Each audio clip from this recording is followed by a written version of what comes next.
미국이 한국 정찰위성을 우주 쓰레기 취급하자 벌어진 일은 상상을 초월했습니다. 구글 어스만도 못한 장난감이야. 43조 원짜리 위성 50기를 굴리는 미 국방부 정보국장은 비웃었습니다. 한국 연구원이 내민 기술 자료를 읽지도 않고 휴지통에 쳐넣었습니다. 소꿉장난은 가서 김정은이랑 해. 정보 수집은 우리 어른들한테 맡겨. 하지만 3주 뒤 그 43조 원짜리 눈이 전부 멀었습니다. 위성 8기 동시 실명, 칠흑 같은 하늘에서 유일하게 살아있던 건 그 장난감이었습니다. 백악관에서 전화가 왔습니다. 세계 최강 미국이 한국에 무릎 꿇은 충격적인 전말을 지금 공개합니다. 차관보님, 위성 전기가 전부 블라인드입니다. 한기도 안 잡힙니다. 펜타곤 지하 3층 국가지휘센터의 비상등이 미친 듯이 돌아가고 있었습니다. 30개 모니터 중 절반이 시커먼 화면을 뿜어내고 있었고 나머지 절반에는 신호 없음이라는 글자만 깜빡이고 있었습니다. 중동 상공을 담당하던 정찰위성 8기가 하룻밤 사이에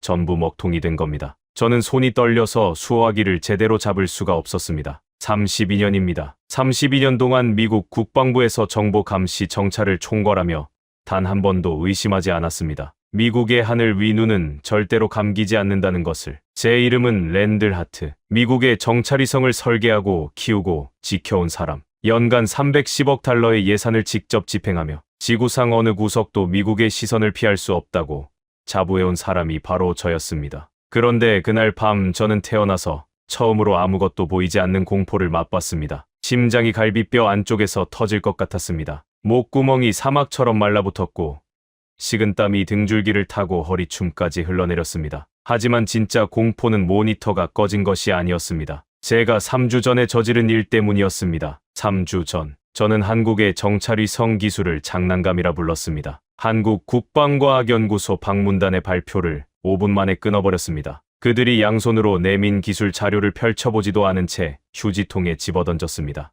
그리고 지금 43조 원짜리 미국의 눈이 죄다 멀어버린 이 순간, 제가 장난감이라 코웃음 쳤던 바로 그 위성만이 중동 상공에서 유일하게 눈을 뜨고 있었습니다. 이야기를 제대로 풀려면 그 3주 전부터 시작해야 합니다. 워싱턴에 그의 첫눈이 내리던 겨울 아침이었습니다. 펜타곤 4층 집무실 창 너머로 알링턴 국립묘지의 흰 비석들 위에 눈이 소복하게 쌓여가고 있었습니다. 책상 위에는 갓 내린 블랙커피가 쓴 김을 피우고 있었고 저는 위성궤도 보고서를 한 장씩 넘기며 붉은 펜으로 밑줄을 긋고 있었습니다. 32년째 반복해온 아침 루틴이었죠. 보고서를 훑고 정보국장에게 전화를 돌리고 브리핑 자료에 표시를 남기는 것. 달라지는 건 아무것도 없는 일상이었습니다. 그 루틴에 금이 간 건 비서실장 폴릭이 문을 두드렸을 때였습니다. 차관보님, 오전 10시에 한국 국방과학연구소 방문단이 도착합니다. 위성기술 교류 브리핑이 잡혀 있습니다. 커피잔을 입에 대다 말고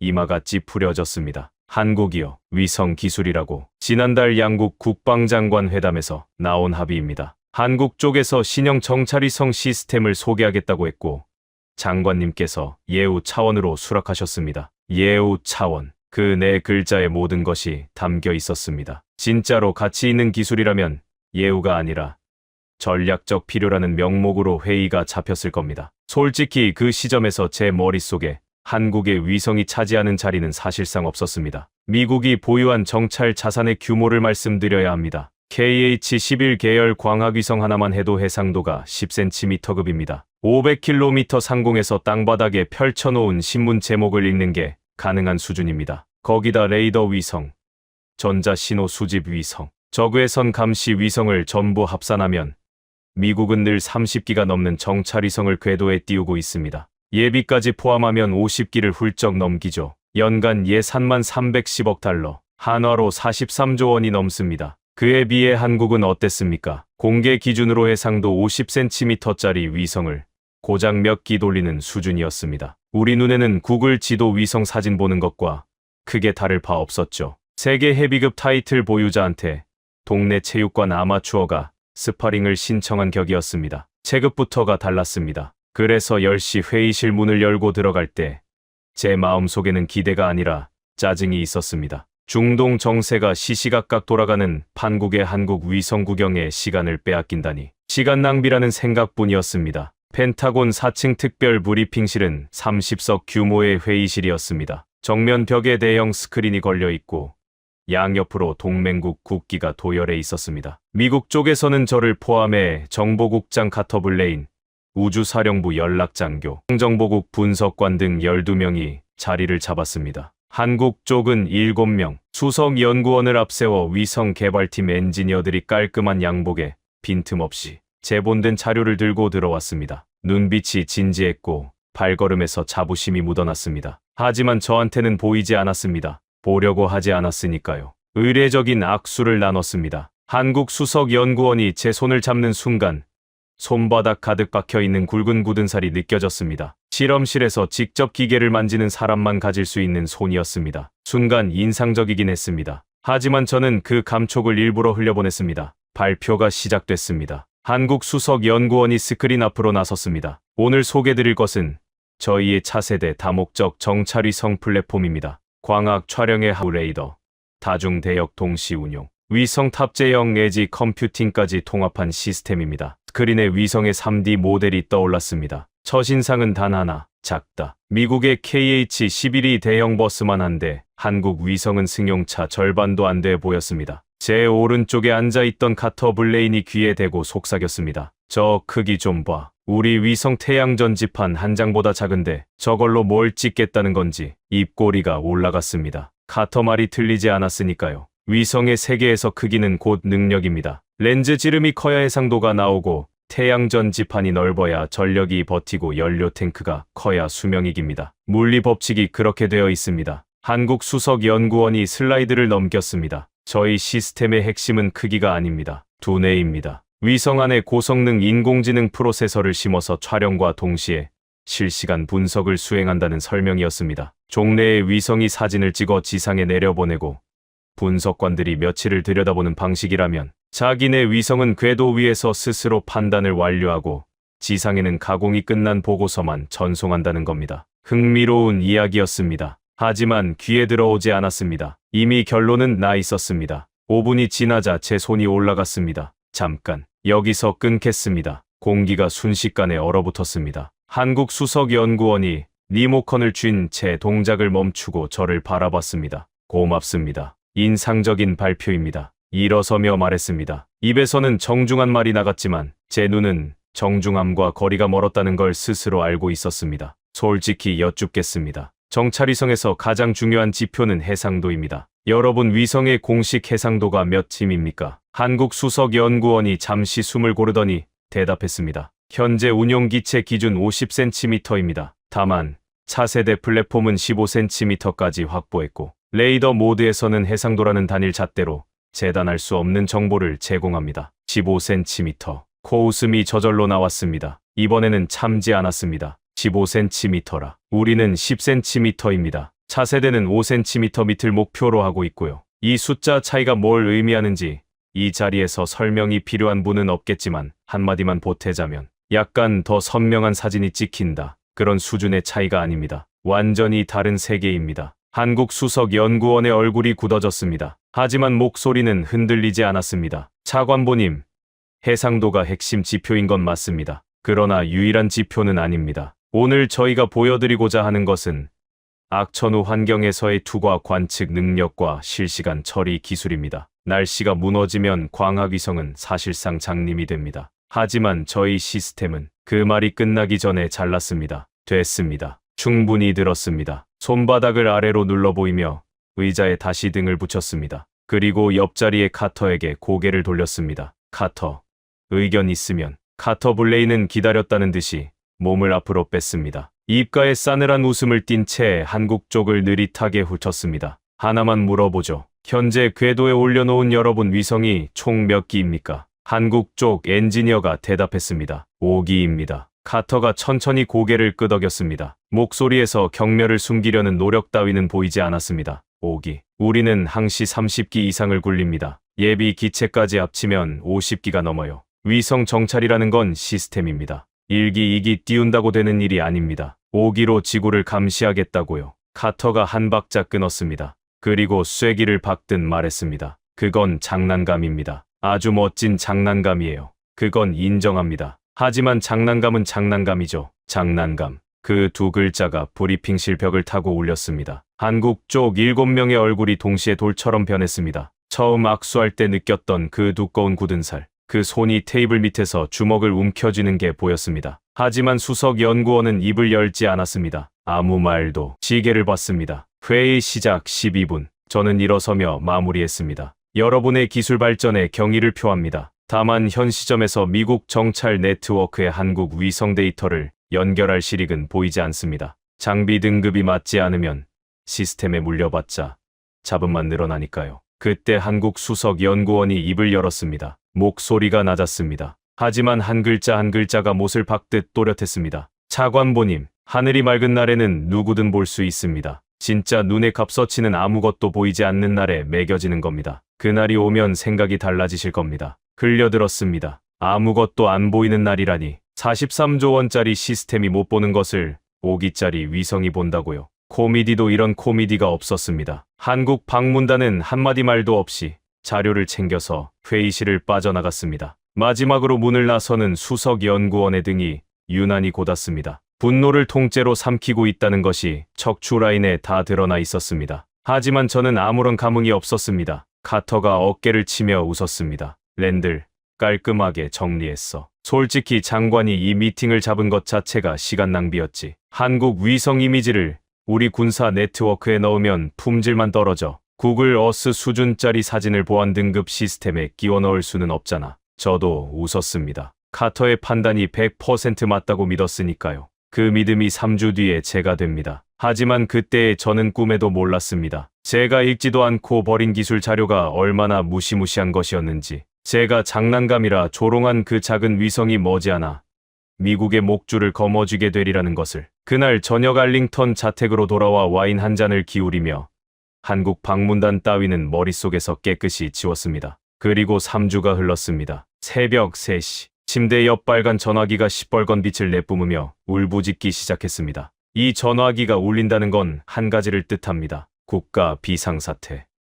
차관보님, 중동 상황이 급변했습니다. 즉시 펜타곤으로 출도하십시오. 전용 차량이 대기하고 있었습니다. 자택에서 펜타곤까지 7분. 뒷좌석에서 건네받은 보안 태블릿의 보고서를 여는 순간 관자놀이가 욱신거리기 시작했습니다. 적국 핵시설에서 대규모 활동이 포착됐다. 지하 벙커에서 미사일 이동 징후, 핵탄두 장착 가능성 보고. 그런데 정확한 위치도 규모도 확인 불가. 이유는 하나, 우리 위성이 아무것도 보지 못하고 있었기 때문입니다. 그때까지만 해도 일시적 장애겠거니 했습니다. 310억 달러짜리가 한꺼번에 무너질 리 없다고. 그 확신을 품고 펜타곤 지하 3층으로 내려갔습니다. 철문이 열린 순간 두 다리에서 힘이 빠져나갔습니다. 지옥이 따로 없었습니다. 국가지휘센터 안에 발을 들여놓는 순간 눈앞에 펼쳐진 광경은 전쟁터 그 자체였습니다. 벽면을 가득 채운 30개의 대형 모니터 중 절반이 시커먼 화면을 토해내고 있었고 나머지에는 신호 없음이라는 흰 글자만 깜빡이고 있었습니다. 형광등 불빛 아래 50명이 넘는 분석관과 장교들의 얼굴이 하나같이 핏기가 빠져 있었고 키보드를 두들기는 소리와 다급한 통화 소리가 뒤엉켜 공간을 메우고 있었습니다. 카터 블레인이 저를 발견하자마자 달려왔습니다. 3주 전 한국 위성을 장난감이라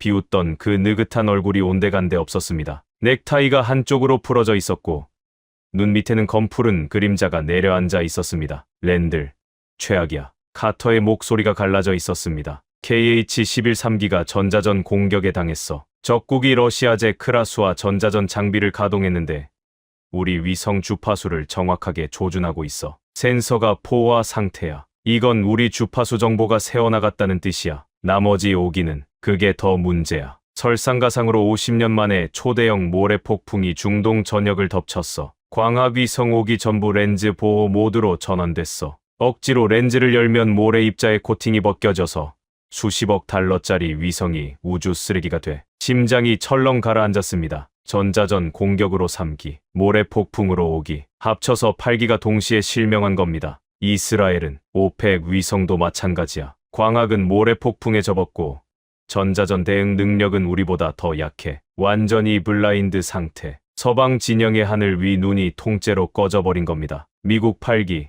이스라엘 3기, 지구 반쪽을 감시하던 위성 11기가 동시에 장님이 됐습니다. 저는 작전실 한가운데 서서 중앙 디스플레이를 올려다봤습니다. 거대한 중동 지역 지도 위에 각국 위성의 궤도가 점으로 표시되어 있었습니다. 미국 위성은 빨간 점, 이스라엘은 보라색, 유럽은 파란색. 그 모든 점들이 중동 상공을 피해 물러나 있거나 비활성을 뜻하는 회색으로 변해 있었습니다. 수십 년간 촘촘하게 짜놓은 감시망이 흔적도 없이 녹아내린 것처럼 텅 비어 있었습니다. 그때였습니다. 디스플레이 한쪽 구석에서 깜빡이는 점 하나가 눈에 들어왔습니다. 초록색, 빨강도 보라도 파랑도 아닌 초록색 점이 하나. 다른 위성들이 전부 폭풍을 피해 뒤로 물러나거나 꺼져 있는 그 한가운데를 그 점 하나가 유유히 관통하며 궤도를 유지하고 있었습니다. 마치 태풍의 눈을 뚫고 날아가는 독수리처럼 저는 그 점을 멍하니 바라봤습니다. 어느 나라 위성인지 표식을 확인하려 했지만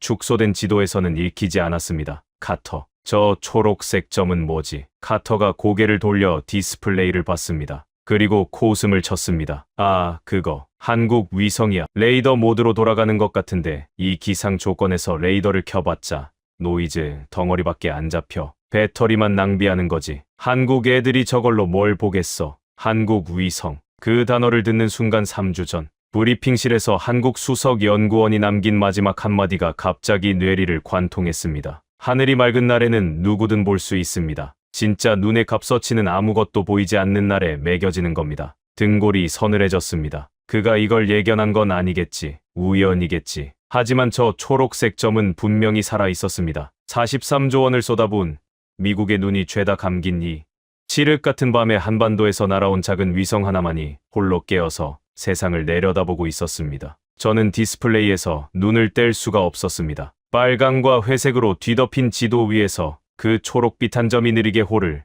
그리며 움직이고 있었습니다. 모든 거인이 쓰러진 폭풍의 한복판을 홀로 걸어가는 것처럼. 그리고 바로 그 순간 벽면 스피커에서 보안 회선 연결음이 울렸습니다. 백악관이었습니다. 하트 차관보, 지금 중동 상공을 볼 수 있는 위성이 있기는 합니까? 대통령의 목소리는 차갑게 가라앉아 있었습니다. 답을 기다리는 침묵이 수화기 너머에서 압력처럼 밀려왔습니다. 저는 그 초록색 점을 노려보며 이를 악물었습니다. 대답해야 했습니다. 하지만 그 대답은 32년 경력에서 제 입으로 뱉어야 할 가장 치욕적인 문장이 될 터였습니다. 대통령, 각하. 현재 미국과 이스라엘의 정찰 자산은 전부 비활성 상태입니다. 한 박자 쉬었습니다. 혀가 입천장에 달라붙는 것 같았습니다. 다만 한 가지 옵션이 있습니다. 한국의 정찰위성이 현재 중동 상공에서 가동 중인 것으로 보입니다. 수화기 너머에서 긴 침묵이 흘렀습니다. 3초, 5초. 한국 위성이라고. 대통령의 목소리에 당혹감과 불신이 가득 차 있었습니다. 이도 아닙니다. 세계 최강 미국의 정보 수장이 한국에 손을 벌려야 한다니. 이건 미국 정보 역사에서 전례가 없는 굴욕이었습니다. 즉시 한국에 연락하세요. 지금 당장. 전화가 끊겼습니다. 수화기를 내려놓고 눈을 감았습니다. 연락해야 할 곳이 어디인지 알고 있었습니다. 3주 전 제가 발표를 5분 만에 끊어버린 곳. 장난감이라는 소리를 퍼부은 곳. 기술 자료를 읽지도 않고 휴지통에 쳐넣은 그 사람들에게 이제 무릎을 꿇고 제발 도와달라고 빌어야 하는 겁니다. 자존심이 갈기갈기 찢어지는 소리가 귓속에서 울렸습니다. 하지만 선택의 여지가 없었습니다. 적국의 핵미사일이 장착되고 있는 이 순간에도 시계는 멈추지 않았고 우리에게는 눈이 없었습니다. 저 초록색 점을 빌려오지 않으면 수만 명의 미군이 증발할 수도 있었습니다. 떨리는 손가락으로 보안 회선 다이얼을 돌렸습니다. 신호음이 울릴 때마다 3주 전 제가 뱉은 단어 하나가 메아리 쳤습니다. 장난감. 그 두 글자가 수화기를 쥔 손을 짓누르는 것 같았습니다. 한국항공우주연구원 위성운용센터로 연결합니다. 긴급. 보안 회선이 연결되기까지 4분이 걸렸습니다. 그 4분이 4시간처럼 느껴졌습니다. 국가지휘센터의 형광등, 불빛이 유난히 차갑게 내리쬐고 있었고 주변의 소리가 전부 물속에서 듣는 것처럼 멀어졌습니다. 귓속에는 오직 제 심장이 쿵쿵거리는 박동만 물렸습니다. 카터 블레인이 옆에 서서 손톱을 물어뜯고 있었고 작전실 중앙 스크린에는 적국 핵시설 추정 구역이 붉은 원으로 표시되어 있었지만 그 안에 뭐가 있는지는 아무도 알 수 없었습니다. 우리의 눈이 감겨 있었으니까요. 신호음이 3번 울린 뒤 수화기 너머에서 한국어가 들려왔고 곧 통역관의 영어가 뒤따랐습니다. 한국국방과학연구소 위성운용센터입니다. 용건을 말씀하십시오. 침을 삼켰습니다. 목이 막혀서 첫 마디가 나오지 않았습니다. 32년간 전 세계 정보 기관에 명령을 하다라고 동맹국 정보를 위해서 내려주던 사람이 3주 전 장난감이라 조롱한 상대에게 살려달라고 말해야 하는 겁니다. 미국 국방부 차관보 랜들 하트입니다. 한국 측 정찰위성 운용 책임자와 긴급 통화를 요청합니다. 잠시 기다려 주십시오. 1분, 2분. 벽면 모니터 위에서 적국 핵시설을 나타내는 붉은 원이 심장처럼 규칙적으로 깜빡이고 있었습니다. 그 깜빡임이 카운트다운처럼 느껴졌습니다. 그리고 수화기 너머로 차분한 목소리가 흘러나왔습니다. 한국어 억양이 섞인 영어였지만 발음은 칼날처럼 또렷했습니다. 하트 차관보님, 오랜만입니다. 3주 전 펜타곤에서 뵀었죠. 심장이 쿵 내려앉았습니다. 3주 전 제가 5분 만에 발표를 잘라버렸던 바로 그 수석 연구원이었습니다. 장난감이라는 말이 쏟아질 때 주먹을 꽉 쥐고 말없이 돌아서던 바로 그 사람, 배경 박사. 목소리에서 감정을 읽을 수 없었습니다. 분노인지 비웃음인지 아니면 그냥 업무적인 것인지 그 무표정한 평온이 오히려 가슴을 더 깊숙이 파고들었습니다. 박사님, 현재 중동 상황을 파악하고 계시리라 생각합니다. 미국의 정찰 자산이 전부 무력화된 상태입니다. 한국 측 위성의 지원이 필요합니다. 한 문장 한 문장이 면도칼로 자존심을 도려내는 것 같았습니다. 수화기를 잡은 손의 힘이 지나치게 들어가서 손가락 마디가 하얗게 질려 있었습니다. 수화기 너머에서 3초간 침묵이 흘렀습니다. 고작 3초. 하지만 그 침묵 안에서 저는 3주 전 제가 던진 모든 모욕의 무게를 느꼈습니다. 차관보님, 3주 전 저희 발표를 5분 만에 끊으셨죠. 가슴이 뜨끔했습니다. 저희 기술 자료는 받아보셨습니까? 얼굴이 화끈 달아올랐습니다. 귀 뒤쪽까지 빨개지는 게 느껴졌습니다. 옆에 선 카터가 제 얼굴을 힐끗 보더니 시선을 돌렸습니다. 기술 자료를 읽었느냐고. 읽기는커녕 휴지통에 쳐넣었습니다. 하지만 차마 그 말을 입 밖에 낼 수는 없었습니다. 솔직히 읽지 못했습니다. 그리고 그날 제 태도에 대해 사과드립니다. 하지만 지금은 시간이 없습니다. 수만 명의 목숨이 달린 상황입니다. 다시 침묵이 흘렀습니다. 이번에는 5초. 그 5초 동안 작전실 벽시계의 초침 소리가 관자놀이를 때리는 것처럼 크게 들렸습니다. 한 가지만 확인하겠습니다. 윤태경 박사의 목소리가 다시 울렸습니다. 이번에 저희 데이터는 보조 참고용이 아니라 주력으로 쓰이는 겁니까? 3주 전처럼 구글 어스 수준이라고 밀어내시지는 않으실 겁니까? 그 질문이 전곡을 찔렀습니다. 3주 전 카터 블레인이 한국 위성을 구글 어스 수준이라 조롱했던 것을 저쪽에서 한 글자도 빠뜨리지 않고 기억하고 있었습니다. 이를 악물었습니다. 자존심 따위를 내세울 순간이 아니었습니다. 주력으로 활용하겠습니다. 미국 정부가 공식 요청하는 겁니다. 수화기 너머에서 뭔가가 바뀌었습니다. 미세하게, 아주 미세하게 목소리에 온기가 실렸습니다. 알겠습니다. 지금 이 순간에도 저희 위성은 중동 상공을 주시하고 있습니다. 30분 뒤 첫 번째 데이터를 보내드리겠습니다. 숨을 내쉬려는 찰나 윤 박사가 덧붙였습니다. 차관보님, 한 가지만 말씀드리겠습니다. 뭡니까? 데이터를 받으시면 놀라실 겁니다. 하지만 이번에는 5분 만에 끊지 마십시오. 끝까지 보셔야 합니다. 전화가 끊어졌습니다. 수화기를 내려놓은 손에 아직도 진동이 남아있는 것 같았습니다. 카터가 조심스럽게 물었습니다. 뭐래? 30분 뒤에 데이터를 보내준단다. 카터가 코웃음을 흘렸습니다. 이 모래 폭풍 속에서 뭘 보내줘? 그릿한 노이즈 덩어리겠지. 참고자료 정도는 될 수도 있겠지만. 하지만 저는 카터처럼 웃을 수가 없었습니다. 윤태경 박사의 마지막 말이 머릿속에 박혀서 빠지지 않았습니다. 놀라실 겁니다. 그의 목소리에 담긴 그 자신감, 허세가 아니었습니다. 3주 전에 모욕을 당하고도 분노로 되갚지 않았습니다. 도와달라는 요청에 복수를 선택하지 않았습니다. 담담하게 데이터를 보내주겠다고 했습니다. 그 여유에 바닥에 깔린 것이 뭔지, 그 자신감의 뿌리가 어디 있는지 처음으로 궁금해지기 시작했습니다. 30분. 그 시간 동안 자리에 앉아 커피잔조차 손대지 못했습니다. 디스플레이 구석에서 초록빛으로 빛나는 한국 위성의 궤적만 뚫어지게 노려보고 있었습니다. 그 작은 점은 여전히 모래 폭풍 한가운데를 유유히 가로지르며 궤도를 지키고 있었습니다. 미국의 위성들이 꼬리를 말고 도주한 바로 그 지옥 같은 하늘을 말입니다. 제가 장난감이라 비웃었던 것, 카터가 구글 어스 수준이라 깔봤던 것, 그것이 지금 이 순간 지구상에서 유일하게 중동을 내려다보는 눈이었습니다. 정확히 28분 뒤 보안 통신망을 통해 한국에서 데이터 패키지가 도착했습니다. 용량은 53MB였습니다. 수석 분석관 노라 퀸이 화면을 보자마자 눈살을 찌푸렸습니다. 53메가바이트요. 위성 원본 이미지라면 한 장에 수 기가바이트는 되거든요. 이건 뭐 프레젠테이션 파일 하나 수준인데 보라의 말이 맞았습니다. 미국 위성이 찍어보내는 고해상도 원본 한 장이 보통 3기가에서 5기가는 됩니다. 53메가바이트라니 한 장의 사진도 채 안 되는 크기. 처음에는 전송 오류인 줄 알았습니다. 하지만 그 순간 3주 전 브리핑실에서 윤태경 박사가 했던 말이 갑자기 머릿속을 관통했습니다. 그때는 귀에 담지도 않았던 말이었습니다. 위성 내부에서 인공지능이 실시간 분석을 수행합니다. 지상으로 내려보내는 건 원본이 아니라 분석이 완료된 최종 보고서입니다. 등줄기를 타고 전류가 흐르는 것 같았습니다. 잠깐 놀아.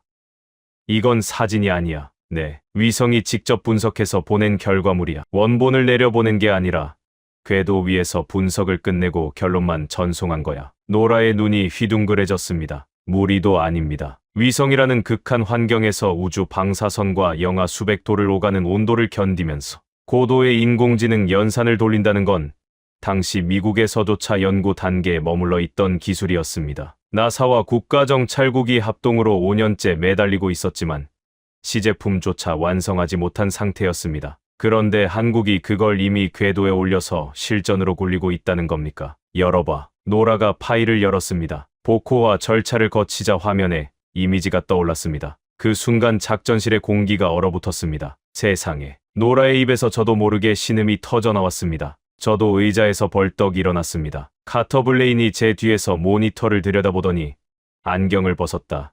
쓰기를 반복했습니다. 그릿한 노이즈 덩어리가 아니었습니다. 모래 폭풍 한가운데서 촬영했다는 것이 믿기지 않을 만큼 선명한 영상이 거기 있었습니다. 하지만 일반적인 위성 사진이 아니었습니다. 7가지 색깔의 등고선이 동심원을 그리며 퍼져나가는 입체 지형도였습니다. 지표면부터 지하 42m까지 마치 몸속을 찍는 CT 촬영 사진처럼 땅 밑에 구조물이 켜켜이 벗겨져 드러나 있었습니다. 이걸 어떻게 찍은 겁니까? 노라가 데이터 헤더를 분석하기 시작했습니다. 손가락이 키보드 위를 미친 듯이 날아다녔습니다. 30초 뒤 그녀가 고개를 들었을 때 얼굴에 경악과 경외가 동시에 떠올라 있었습니다. 차관보님, 한국 위성이 다중 대역 합성 계구 레이더를 동시에 운용했습니다. X밴드와 L밴드를 동시에 쏘면서 모래 입자가 만들어내는 난반사 패턴을 실시간으로 연산해서 노이즈를 걸러냈습니다. 이건 저희 기술연구소에서 이론적으로만 검토하던 기술입니다. 논문도 아직 안 나왔어요. 그런데 한국은 이걸 실전에서 돌리고 있습니다. 다리에 힘이 풀려서 의자에 주저앉았습니다. 카터 블레인도 말을 잃었습니다. 3주 전 자기 입으로 장난감이라 불렀던 그 위성이 미국이 이론 연구에서 끙끙거리는 기술을 이미 궤도 위에서 실전 가동하고 있었다는 사실. 우리의 상식을 완전히 뒤집는 것이었습니다. 하지만 충격은 이제 겨우 첫 발자국이었습니다. 더 내려보세요. 노라가 화면을 스크롤했습니다. 등고선 지도 아래에 한국 위성의 인공지능이 작성한 분석 보고서가 첨부되어 있었습니다. 영어와 한국어가 나란히 적힌 그 문서는 소름이 돋을 만큼 정밀했습니다. 지하 복합시설, 깊이 42m, 총 4개, 층, 1층. 인원 거주 구역, 침상 52개 감지, 추정 인원 48명에서 55명, 2층. 전자장비 집중 구역, 전자기 방출 패턴 분석 결과, 우라늄 농축 원심 분리기 가동 징후, 3층. 대형 엔진 테스트 구역, 최근 12시간 이내 고온 연소 흔적, 지표면 열 복사 잔여량으로 추산한 연소 온도 섭씨, 2800도, 4층. 차폐 강화 구역, 이중 콘크리트 차폐벽, 방사선 차폐 구조 확인, 핵물질 저장소 추정, 신뢰도 98.7%. 보고서를 읽는 동안 손이 떨려서 마우스를 잡을 수가 없었습니다. 이건 위성 사진이 아니었습니다. 이것은 완벽한 작전 보고서였습니다. 미국의 분석관 200명이 밤을 새워도 사흘은 걸릴 수준의 보고서를 한국 위성 하나가 궤도를 도는 몇 분 만에 완성해서 내려보낸 겁니다. 잠깐만요. 아래에 뭔가 더 있습니다. 노라가 스크롤을 더 내리자 색깔이 다른 데이터 블록이 하나 나타났습니다. 열어보니 기괴한 파형 그래프가 펼쳐졌습니다. 이건 뭐지? 지표면 변이 데이터입니다. 한국 위성이 같은 지점을 2번 통과하면서 간섭계 레이더로 촬영한 겁니다. 첫 번째 통과와 두 번째 통과 사이에 지표면이 0.3mm 가라앉았습니다. 0.3mm. 500km 상공에서 0.3mm를 잡아냈다고. 네. 차관보님, 지하에서 엔진 테스트를 하면 고열 때문에 흙이 팽창했다가 식으면서 미세하게 수축합니다. 한국 위성은 그 수축 패턴을 분석해서 지하 구조물의 정확한 형태를 역으로 추적했습니다. 여기 빨간 구역이 엔진실이고 그 오른쪽 노란 통로가 핵탄두 보관실로 이어지는 경로입니다. 카터 블레인이 한 발짝 뒤로 물러났습니다. 얼굴에서 핏기가 빠져나가는 게 보였습니다. 3주 전 장난감이라 비웃던 그 남자가 하얗게 질린 입술을 달싹거리고 있었습니다. 이게 가능해. 우리 KH-11도 이런 건 못하는데 이건 마법 아냐? 마법이 아닙니다.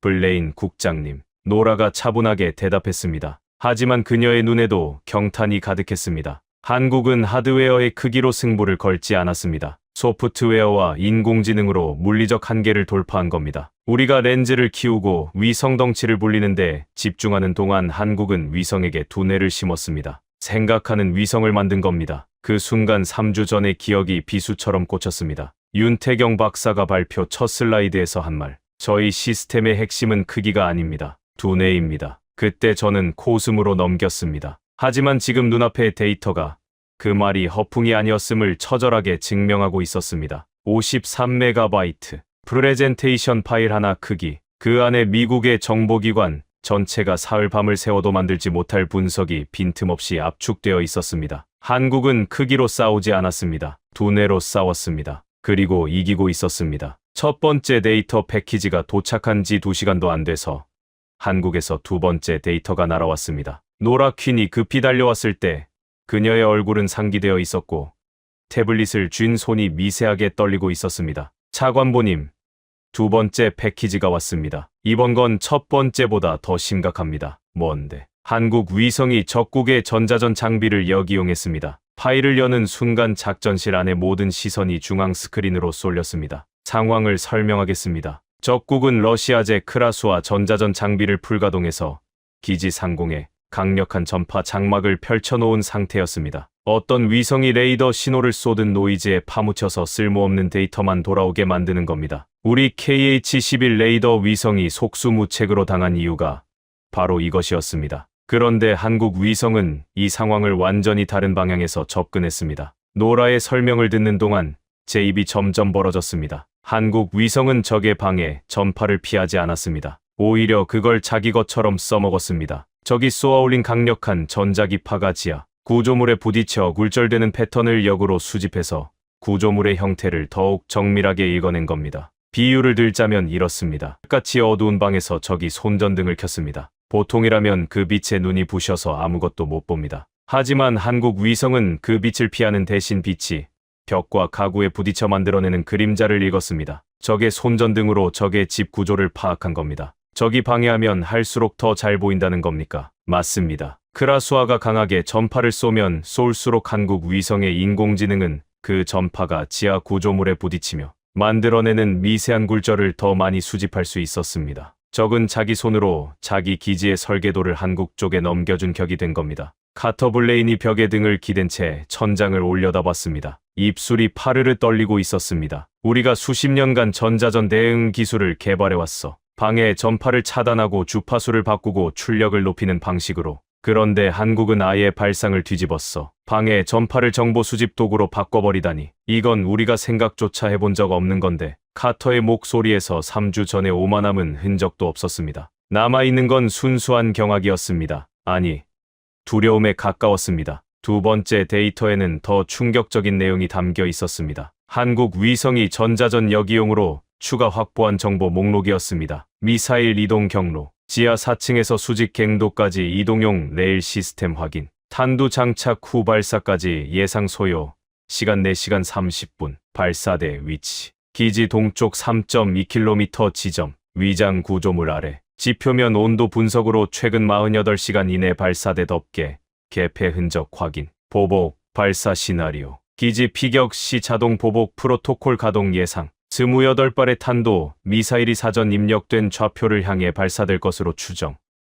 목표, 좌표 3곳 식별 완료. 한국 위성은 적이 공격받았을 때 보복으로 쏘아올릴 미사일의 숫자와 목표, 지점까지 미리 계산해 놓은 겁니다. 단순한 정보 수집이 아니었습니다. 이것은 완벽한 전쟁 시나리오였습니다. 한국은 우리에게 칼을 건네면서 동시에 그 칼을 휘두를 때 벌어질 모든 반작용까지 산출해서 함께 넘겨준 것이었습니다. 노라. 이 데이터의 신뢰도는 한국 측이 자체 교차 검증을 거쳤습니다. 2번의 궤도 통과 데이터를 간섭계 방식으로 대조했고 전자전역이용 데이터와 합성 개구 레이더 데이터를 삼각 검증했습니다. 종합 신뢰도 97.3%, 97.3%. 미국 정보기관의 분석 평균 신뢰도가 보통 85에서 90% 사이입니다. 한국 위성 하나가 우리 시스템 전체보다 높은 정확도의 데이터를 쏟아내고 있었습니다. 이쯤 되자 분노도 수치심도 더는 느껴지지 않았습니다. 등골을 타고 흐르는 건 순수한 전율이었습니다. 한국이라는 나라가 무서웠습니다.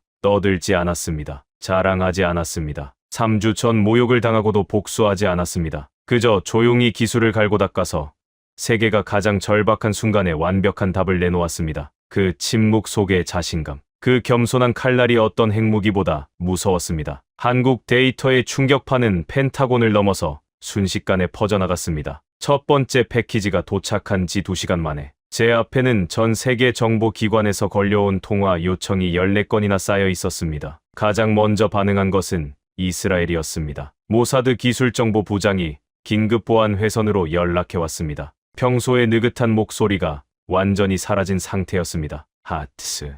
한국 데이터를 공유받았다. 우리 분석팀이 검증한 결과가 경악스럽다. 오펙 위성이 15년간 추적하면서 윤곽조차 잡지 못한 시설의 내부 구조가 4개 층까지 완벽하게 드러나 있다. 대체 어떻게 가능한 건가? 저도 같은 질문을 하고 있는 중입니다. 한국과 정보 공유 협정을 체결하고 싶다. 즉시. 조건은 상관없어. 한국 위성 데이터에 대한 우선 접근권만 확보할 수 있다면 무엇이든 제공하겠다. 무엇이든. 이스라엘이 그 단어를 꺼낸 건 제 32년 경력에서 처음이었습니다. 정보 세계에서 절대 먼저 머리를 숙이지 않는 나라. 미국에게조차 대등한 거래를 고집하는 그들이 한국에 먼저 손을 내밀고 있었습니다. 두 번째 충격은 영국이었습니다. GCHQ 소속 위성 분석관이 비공식 채널로 전해왔습니다. 하트스.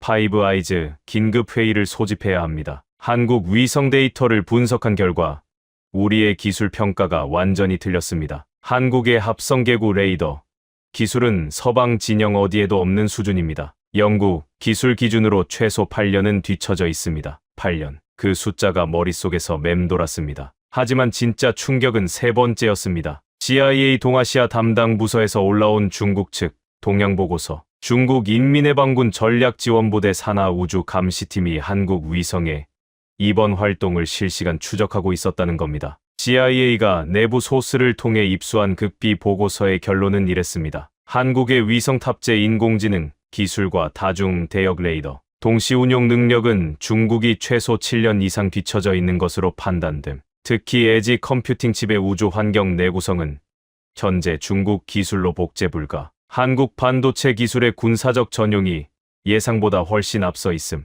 긴급 대응 방안 마련 필요. 중국이 긴급 대응이라는 말을 쓰고 있었습니다. 세계 2위 군사 대국이 한국 위성 기술에 대해 긴급 대응이 필요하다고 판단한 겁니다. 보고서를 읽으며 온몸에 소름이 돋았습니다. 3주 전 제가 장난감이라 비웃었던 나라. 카터 블레인이 구글 어스 수준이라 조롱했던 나라. 그 나라의 기술이 미국과 이스라엘과 영국과 중국을 동시에 경악시키고 있었습니다. 도대체 한국은 보이지 않는 곳에서 무슨 일을 벌이고 있었던 걸까요? 하지만 감탄에 젖어 있을 시간이 없었습니다. 한국이 건네준 완벽한 설계도 앞에서 이제 결정을 내려야 했습니다. 타격할 것인가? 말 것인가? 타격한다면 28발의 보복 미사일을 어떻게 막을 것인가? 데이터가 도착한 지 4시간 뒤 백악관에서 긴급 보회의가 소집되었습니다. 펜타곤에서 백악관까지 차로 15분. 뒷좌석에서 한국이 보내온 데이터를 세 번째 펼쳐봤습니다. 읽을 때마다 새로운 디테일이 눈에 들어왔습니다. 한국의 인공지능이 작성한 보고서는 마치 살아있는 문서처럼 볼 때마다 더 깊은 층위를 드러냈습니다. 백악관 지하 상황실에 도착했을 때 안은 이미 팽팽한 긴장으로 꽉 차 있었습니다. 대통령을 중심으로 국무장관, 국방장관, 합참의장, CIA 국장, NSA 국장이 원탁에 앉아 있었습니다. 벽면 대형 스크린에는 한국이 보내온 무지개색 등고선 지도가 떠 있었고 방 안의 공기는 무겁고 건조했습니다. 누군가 타놓은 커피에 쓴 향이 코를 찔렀습니다. 하트 차관보, 브리핑하세요. 대통령의 명령에 일어섰습니다. 다리가 미세하게 떨렸지만 목소리만큼은 단단히 잡으려 했습니다. 대통령 각하, 미국의 정찰위성 8기가 전자전 공격과 기상 악화로 비활성 상태입니다. 이스라엘 위성 3기도 동일한 상황입니다. 서방 진영의 하늘 위 눈이 전부 감긴 상태에서 현재 유일하게 중동 상공에서 가동 중인 정찰 자산은 대한민국의 위성입니다. 합참의장 월터 그레이 장군이 손을 들었습니다. 체격이 산만한 전투 지휘관 출신으로 외교적 애둘러 말하기보다 직설을 좋아하는 군인이었습니다. 잠깐, 한국 위성이 유일한 눈이라고 우리가 연간 310억 달러를 집행하는데 한국 위성 하나에 매달려야 한다는 겁니까? 유감스럽지만 현재로서는 그렇습니다. 장군님, 회의실이 웅성거렸습니다. CIA 국장이 안경을 벗으며 끼어들었습니다. 한국 데이터의 신뢰도를 독자적으로 검증할 방법이 있습니까? 스크린을 가리키며 대답했습니다. 한국이 보내온 데이터는 두 가지 독립 방식으로 교차 검증되어 있습니다. 다중대역 합성계구 레이더 데이터와 간섭계 지표면 변이 데이터가 일치합니다. 여기에 적국의 전자전방의 신호를 역이용해서 얻은 지하 구조물 정보가 세 번째 검증 수단으로 작동합니다. 종합 신뢰도 97.3%. 이 수준의 삼각 검증은 우리 시스템에서도 쉽게 달성하기 어려운 수치입니다. 대통령이 스크린 위에 등고선 지도를 뚫어지게 바라봤습니다. 시선이 지하 4층 핵탄두 보관실을 나타내는 붉은 구역에 멈췄습니다. 이게 진짜 한국이 독자적으로 만들어낸 겁니까? 우리 정찰국의 도움 없이 완전히 독자적입니다. 각하, 한국은 자체 개발한 위성, 자체 개발한 인공지능, 자체 개발한 레이더 기술로 이 모든 것을 해냈습니다. 한 박자 쉬고 이어 말했습니다. 이 한마디를 뱉는 것이 32년 경력 중 가장 어려웠습니다. 솔직히 말씀드리자면 이 기술 중 일부는 현재 미국이 보유하지 못한 것입니다. 그 말이 떨어지는 순간 회의실의 공기가 변했습니다. 미국이 보유하지 못한 정보 감시 정찰 분야에서 미국이 세계 최강이라는 전제가 흔들리는 순간이었습니다. 합참의장 그레이 장군이 주먹으로 탁자를 내리쳤습니다. 310억 달러를 쓰고도 한국만 못하다는 소리입니까? 그 예산이 도대체 어디로 간 겁니까? 장군님, 예산의 문제가 아닙니다. 접근 방식의 차이입니다. 저는 스크린에 한국 위성 모델을 가리키며 말을 이었습니다. 우리는 위성을 크게, 렌즈를 크게, 시스템을 크게 만드는 데 집중했습니다. 하드웨어의 물량으로 밀어붙이는 전략이었죠. 하지만 한국은 완전히 다른 길을 택했습니다. 위성 크기는 우리의 4분의 1이지만 그 안에 인간의 두뇌에 해당하는 인공지능을 심었습니다. 하드웨어의 한계를 소프트웨어로 돌파한 겁니다. 그리고 그 소프트웨어의 뿌리는 한국이 세계 최고 수준인 반도체 기술입니다. 대통령이 잠시 눈을 감았습니다. 무거운 침묵이 내려앉았고 벽식의 초침 소리가 유난히 크게 울렸습니다. 30초가 지났을까? 대통령이 눈을 뜨고 입을 열었습니다. 하트 차관보, 한국 데이터를 기반으로 타격 작전을 수립하세요. 한국 위성의 실시간 좌표를 폭격기 유도 시스템에 직접 연동합니다. 그리고 한국 대통령에게 제가 직접 전화하겠습니다. 이 정보 공유에 대한 감사와 함께 한국 위성 데이터를 미국의 최우선 정보 자산으로 격상하겠다고 전하겠습니다. 제가 물었습니다. 각하, 타격 후 적국의 보복 미사일에 대한 방어는 어떻게 하시겠습니까? 한국 위성의 분석에 따르면 28발의 탄도 미사일이 발사될 것으로 예상됩니다. 대통령이 국방장관에게 고개를 돌렸습니다. 국방장관이 태블릿을 들어 보였습니다. 각하, 중동 미군 기지에 패트리어트 방어 체계가 배치되어 있습니다. 하지만 28발을 동시에 상대하기에는 포대 수가 부족합니다. 다만 아랍에미리트 알다프라 기지에 동맹국이 배치한 추가 요격 체계가 있습니다. 어떤 체계입니까? 대한민국의 천국 미사일 방어 시스템입니다. 회의실이 다시 한번 웅성거렸습니다. 하늘의 눈도 한국, 지상의 방패도 한국. 세계 최강 미국의 안보가 한반도에서 건너온 기술 두 가지에 달려 있다는 현실이 그 테이블 위에 놓인 겁니다. 합참의장이 팔짱을 풀며 깊은 한숨을 내쉬었습니다. 한국이 눈이 되고 한국이 방패가 된다. 이건 우리가 상상해 본 적도 없는 시나리오야. 대통령이 자리에서 일어났습니다. 더 머뭇거릴 시간이 없습니다. 한국 위성이 제공하는 실시간 좌표로 정밀 타격을 감행하고 보복 미사일은 천궁이 막습니다. 이 작전의 성패는 한국 기술의 정확도에 달려 있습니다. 작전명 오로라 선라이즈 실행하세요. 대통령이 상황실을 나간 뒤 저는 의자에 주저앉아 한참 동안 움직이지 못했습니다. 벽면 스크린에는 여전히 한국 위성이 보내온 등고선 지도가 떠 있었고 화면 아래 구석에 작은 글씨가 보였습니다. 한국항공우주연구원 대전 위성운용센터 제공 대전 한반도의 작은 도시.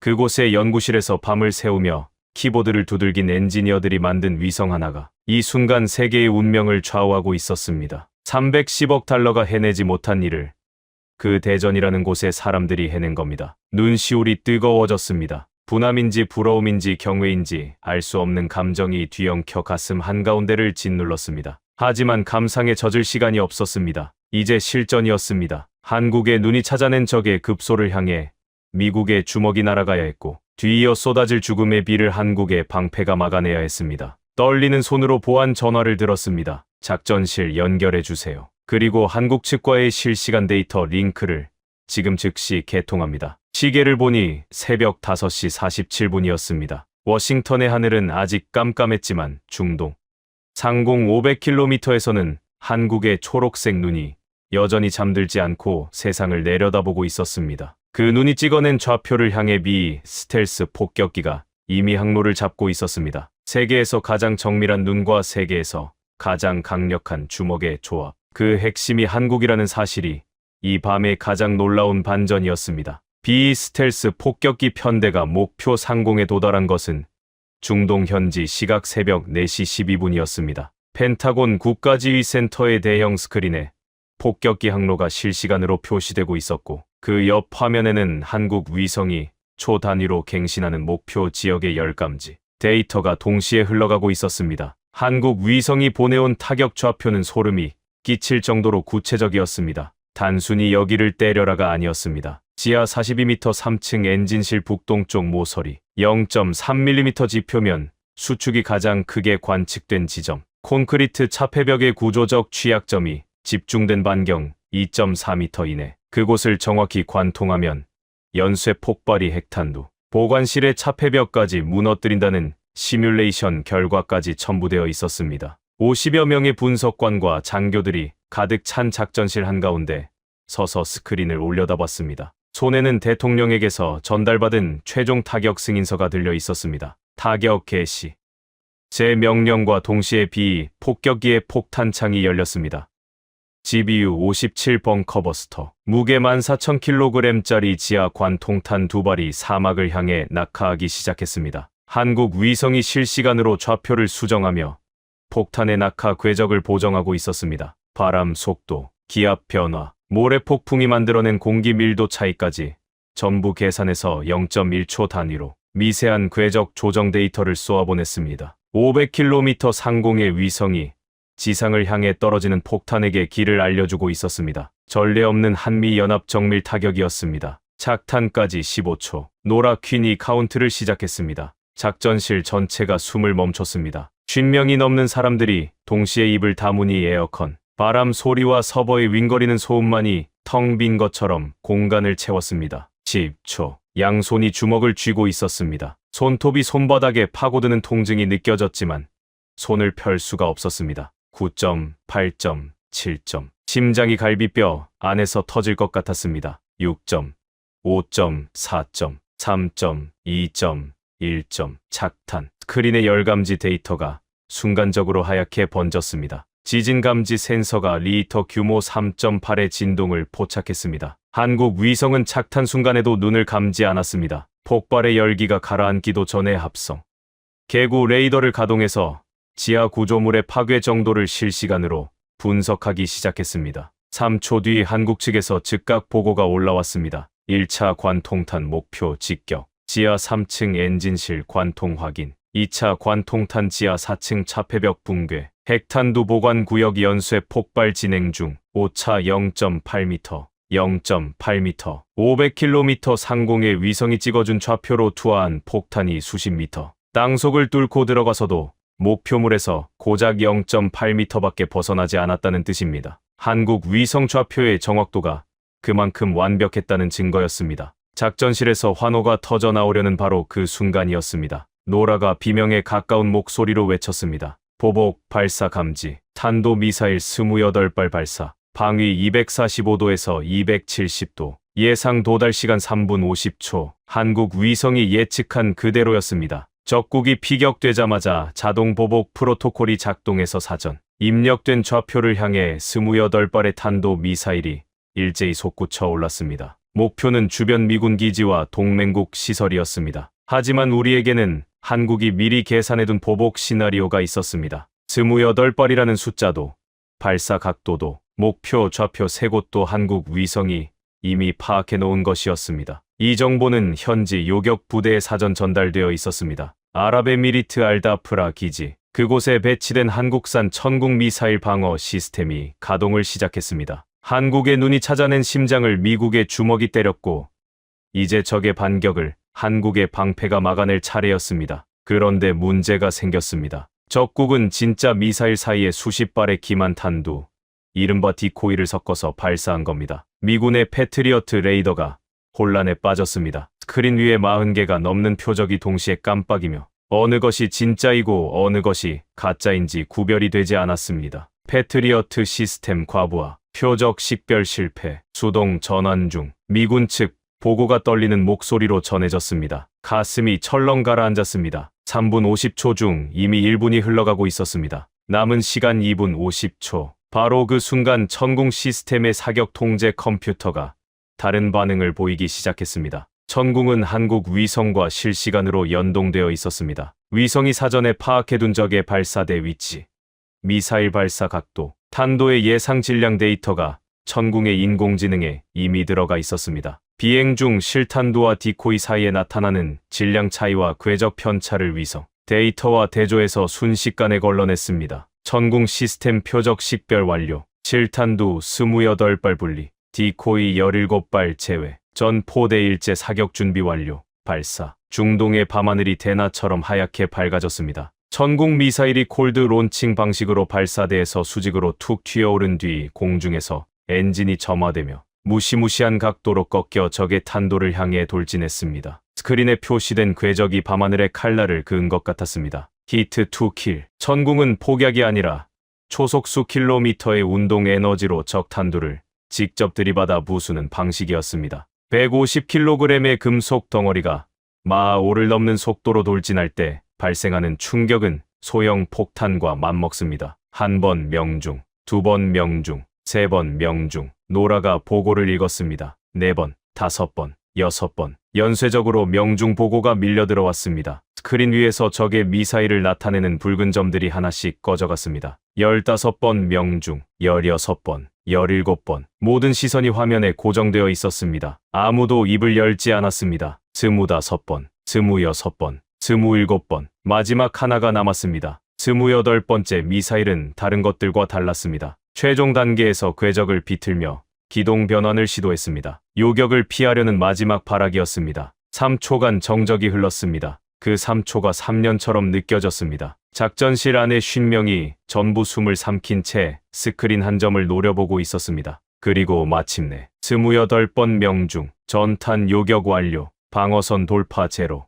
작전실이 터졌습니다. 함성도 울음도 탄식도 뒤섞인 폭발이었습니다. 누군가 박수를 쳤고 누군가는 고개를 숙이고 기도를 했습니다. 카터 블레인이 벽에 등을 기대더니 천천히 바닥에 주저앉았습니다. 그의 눈가가 젖어 있었습니다. 3주 전 장난감이라 비웃던 그 남자가 소리 없이 눈물을 흘리고 있었습니다. 28발 전탄 미국의 패트리어트가 표적 식별조차 하지 못한 상황에서 한국의 천궁이 단독으로 해낸 겁니다. 하늘에서는 한국의 눈이 적의 모든 것을 낱낱이 읽었고 지상에서는 한국의 방패가 죽음의 비를 완벽하게 걷어냈습니다. 눈도 한국이었습니다. 배도 한국이었습니다. 작전이 끝난 뒤 저는 텅 빈 회의 테이블 앞에 한참을 앉아 있었습니다. 워싱턴 하늘에 여명이 밝아오고 있었지만 제 마음속에는 아직 폭풍이 몰아치고 있었습니다. 3주 전에 제 모습이 떠올랐습니다. 윤태경 박사의 발표를 5분 만에 끊어버리던 제 얼굴. 장난감이라는 말을 아무렇지도 않게 내뱉던 제 입. 기술 자료를 펼쳐보지도 않고 휴지통에 집어던지던 제 손. 그 하나하나가 비수가 되어 가슴팍을 찔러왔습니다. 그날 오후 대통령의 지시로 한국 측과 화상회의가 잡혔습니다. 화면 너머에 윤태경 박사가 앉아 있었습니다. 표정은 여전히 차분했습니다. 승리의 기쁨도 복수의 쾌감도 익히지 않았습니다. 그저 담담했습니다. 그 담담함이 오히려 가슴을 더 깊이 파고들었습니다. 박사님, 사과드려야 합니다. 목소리가 갈라졌습니다. 32년간 미국 국방부에서 근무하면서 타국에 사과한 적은 단 한 번도 없었습니다. 하지만 이건 하지 않으면 안 되는 사과였습니다. 3주 전 제가 여러분의 기술을 장난감이라 불렀습니다. 발표를 잘라버렸습니다. 기술 자료를 읽지도 않았습니다. 무지에서 비롯된 오만이었습니다. 숨을 한 번 고르고 이어 말했습니다. 지난 24시간 동안 저는 32년 경력에서 가장 큰 교훈을 얻었습니다. 한국의 기술이 미국을 구했습니다. 수만 명의 미군과 동맹국 시민의 목숨을 구했습니다. 진심으로 감사드립니다. 그리고 진심으로 사과드립니다. 화면 너머에서 윤태경 박사가 미소를 지었습니다. 처음 보는 표정이었습니다. 따뜻하면서도 단단한, 이긴 자의 여유가 아니라 동료로 인정받은 사람의 안도감 같은 미소였습니다. 차관보님, 저희는 사과를 받으려고 기술을 개발한 게 아닙니다. 윤 박사가 조용히 말을 이었습니다. 다만 한 가지만 기억해 주셨으면 합니다. 크기가 힘이 아닙니다. 생각하는 힘이 진짜 힘입니다. 저희 위성은 작습니다. 하지만 그 안에 대한민국 연구원 수천 명의 밤샘과 땀이 들어 있습니다. 하드웨어는 빌릴 수 있지만 그 안에 심는 지능은 빌릴 수 없습니다. 그것이 저희의 진짜 무기입니다. 고개를 숙였습니다. 더 할 말이 없었습니다. 회의가 끝난 뒤 소식이 속속 들어왔습니다. 이스라엘이 한국과 정보 공유 협정을 공식 제안했습니다. 영국이 파이브 아이즈에 한국을 옵저버로 초대하자는 안건을 상정했습니다. 미국 상원 군사위원회 위원장이 기자회견에서 한국 위성기술협력 예산을 최우선 배정하겠다고 발표했습니다. 한국 방위산업 기업들의 주가가 하루 만에 15% 급등했습니다. 세계가 한국을 다시 보기 시작한 겁니다. 하지만 제가 가장 전율한 것은 따로 있었습니다. 한국 외교부 대변인이 외신 기자들의 질문에 남긴 단 한 줄의 답변이었습니다. 확인해 드릴 수 없습니다. 대한민국은 국제 평화와 안보를 위해 최선을 다하고 있을 뿐입니다. 긍정도 부정도 하지 않는 차가운 한 문장.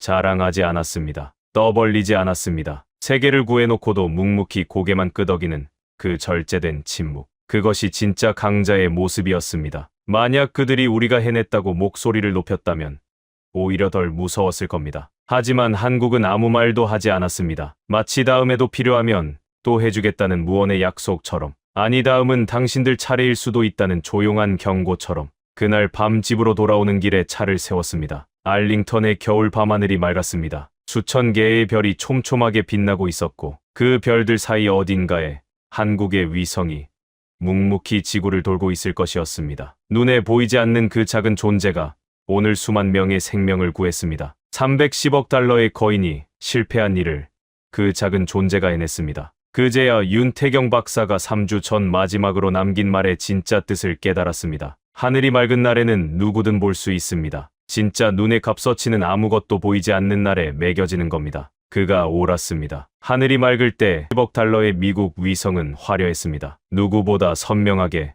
누구보다 넓게 세상을 내려다봤습니다. 하지만 폭풍이 몰아치고 적이 눈을 가리는 순간 그 거대한 시스템은 무너졌습니다. 반면 한국의 작은 위성은 폭풍 속에서도 눈을 감지 않았습니다. 적의 방해마저 무기로 바꿔버렸습니다. 모래 폭풍이 장애물이 아니라 배경 소음이 되게 만들었습니다. 하드웨어의 크기가 아니라 소프트웨어의 지혜로 이루어낸 것이었습니다. 대한민국, 한반도의 작은 땅. 하지만 그 작은 땅에서 시작된 기술이 세계의 질서를 바꾸고 있었습니다. 거대한 덩치로 밀어붙이는 시대는 끝났습니다. 얼마나 정교하게 생각하는가, 얼마나 깊이 보는가, 보이지 않는 것을 보이게 만드는 지혜를 가졌는가. 그것이 진짜 힘인 시대가 열렸습니다. 그리고 그 시대의 문을 연 것은 대한민국이었습니다. 밤하늘을 향해 조용히 경례를 올렸습니다. 적이었던 적은 한 번도 없습니다. 하지만 오늘 밤 저는 32년 군 생활에서 가장 깊은 경의를 표합니다. 대전의 연구실에서 밤을 새우며 이 기적을 만들어낸 한국의 엔지니어들에게, 그들의 손에 박힌 굳은 살에, 그 굳은 살이 만들어낸 잠들지 않는 눈에, 대한민국의 독수리는 지금 이 순간에도 세계의 하늘을 조용히 지키고 있습니다. 어떤 폭풍도 어떤 어둠도 가릴 수 없는 눈으로. 그리고 이것은 끝이 아닙니다. 한반도의 눈이 세계의 안보를 주도하는 새로운 시대의 시작일 뿐입니다. 500km 상공에서 잡아낸 0.3mm의 지표면 수축, 53MB 안에 압축된 완벽한 작전 보고서. 28발의 죽음의 비를 단 한 발도 놓치지 않은 완벽한 방패. 이것은 영화가 아닙니다. 대한민국이 만들어낸 현실입니다. 반도체나 만드는 나라라고 무시당하던 때가 있었습니다. 하지만 그 반도체 기술이 위성의 두뇌가 되고 미사일의 눈이 되어 세계를 핵전쟁의 벼랑 끝에서 끌어올렸습니다. 대전의 연구실에서 밤을 새우며 키보드를 두들긴 엔지니어들. 아무도 알아주지 않을 때 묵묵히 실험을 반복했던 사람들. 그들의 손에 박힌 굳은 살이 오늘 수만 명의 목숨을 구했습니다. 미국 국방부 차관보 랜들 하트는 이렇게 말했습니다. 32년 경력에서 가장 큰 교훈을 얻었습니다. 한국의 기술이 미국을 구했습니다. 지금까지 미국 국방부 고위 간부가 경험한 충격적인 이야기를 전해드렸습니다. 대한민국의 기술이 세계를 지키고 있다는 사실. 더 많은 분들이 알 수 있도록 이 이야기를 널리 공유해주세요. 가슴이 뜨거워지셨다면 댓글에 딱 한 문장만 남겨주십시오. 수고하셨습니다 라고요. 구독과 좋아요도 잊지 말아주시고요. 작은 관심이 큰 자부심을 만듭니다. 감사합니다.